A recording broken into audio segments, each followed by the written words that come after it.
I spent 6 years on the board of directors at one of the HOAs I've been in. I've been in a couple of HOAs.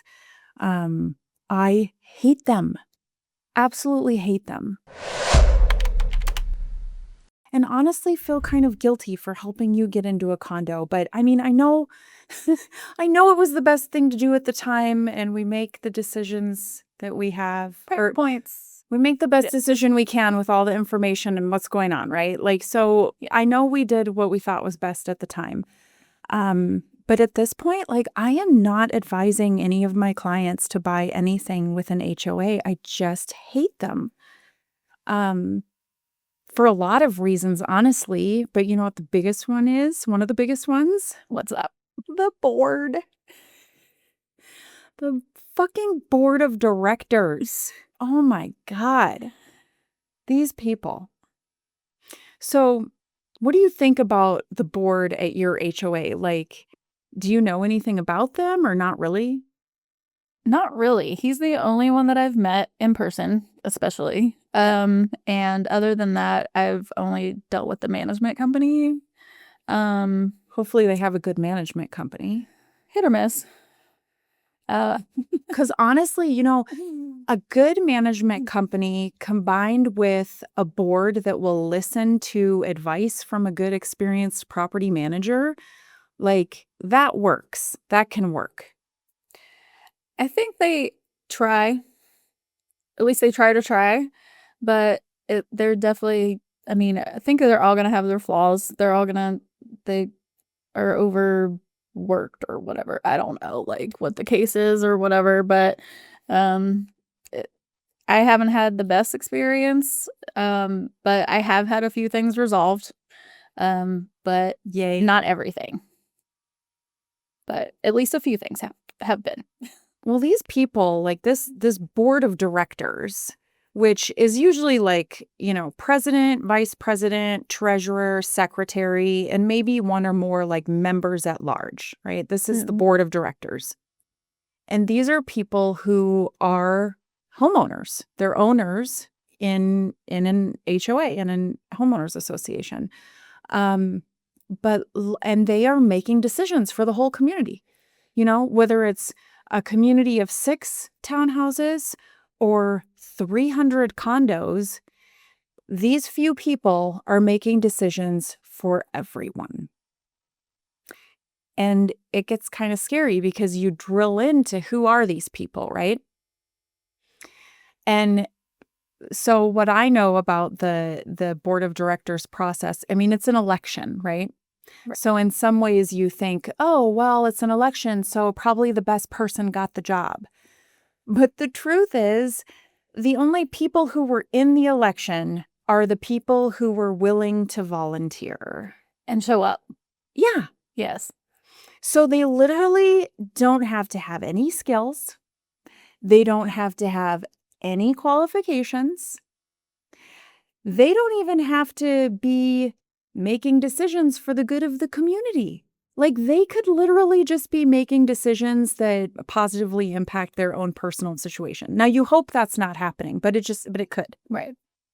And because it is a volunteer position where you are giving your time to do something, to work on projects, to go to these meetings, who do you think the people are that volunteer? Either they're retired or they're the Karens of the community.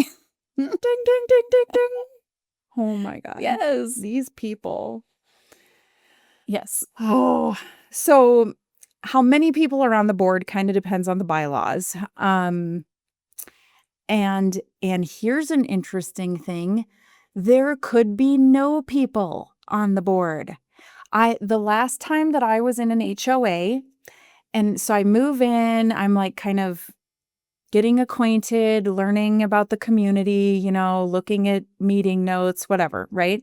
Okay. And at some point, I find out that there was a period of some years that literally no one volunteered to be on the board. And so whoever was the property manager that had last been hired to run the property, they were just making all the decisions. And there was literally no owners in the community who were having any input or say or asking questions or making, like, nothing. There was nobody. I was gonna ask, so who ends up making it? So it's the property manager ends up just making all the decisions. Or like if you have an HOA that is what we call self-managed, so that's an HOA that hasn't hired a property management company. And this can be actually pretty common in smaller places. So like I know somebody who's in a place with like 14 units and somebody in a place with 16 units. And those 16 people get together and they're like, we're going to do this ourselves. We don't need a property management company. But yeah. So how does that end up though? Like as for like legit goodness, excuse me. Legitimately managing the property. Are you asking how does the property management company manage the property? Not with the HOA. Like if they don't have a property management company. Oh, well, if they don't have a property management company, they're not getting any like expert or professional advice in any sort of property management matters. They are the ones, instead of saying to the property management company, we want to look at our trash service provider. Can you please bring us 3 bids so that we can decide on who we want our trash provider to be? Or we need to have these repairs done. Can you get bids for those? The property management company is usually hooked up with like an attorney who does an audit once a year. The property management companies are just like really plugged into the industry, right? So like if you don't have a 30-year reserve plan, your property management company probably is able to secure that for you. It's something that you buy, right? Like you hire somebody to do a 30-year reserve study and come up with the plan. So they're just doing all those things themselves, and they're running their meetings themselves. You have to run the meetings with I can't remember what it's called, what the protocol is, but it's like, it's very formal. Like, I call this meeting to order. I make a motion. I second the motion. And so a property manager like knows all those rules and will help the board of directors be like, okay, we need somebody to make a motion now. So they're really like greasing the wheels of all the business that needs to happen because they know what they're doing. And so they're able to like facilitate all the work to get done. So if they don't have that, then like somebody that's the president literally has to do all of the research and like figure that out. Yeah. To do all of that. Okay. That Mhm. sounds like a full-time job. So like, and back to the elections thing, like you're like, oh, well, the homeowners elected these people. But if there's not a lot of people volunteering, like if there's only enough people who will volunteer to fill the open spots, then you're basically automatically in. Right. You know, again, no skills or qualifications needed. Okay, so not only the retirees, the Karens, and the Karens on the board are typically the same people who take it upon themselves to police the neighborhood, right? Like they go out on their daily walk or whatever, and they're making complaints and they're notifying the property management company about violations. Definitely have one of those on my property. And it can be good and bad, right? Because some people love that and some people hate it. Like, because some people want to be in an HOA where the whole point of the HOA is to keep the community nice and good and functioning and healthy and all of that, right? And they're like, I don't want to live somewhere where this guy has 6 pickup trucks broke down that I have to look at all the time.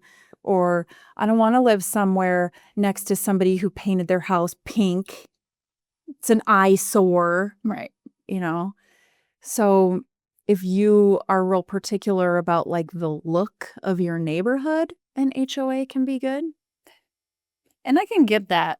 I think I'm always like on the fence with that part because I don't necessarily want to live next to a person that has like 15 cars in the driveway that's broke down. Right. At the same time, like I don't want to have to deal with if I forget to mow my yard for a couple of days that I'm gonna get a fine or something. Like, that seems a little crazy, because what if I'm sick or something, you know?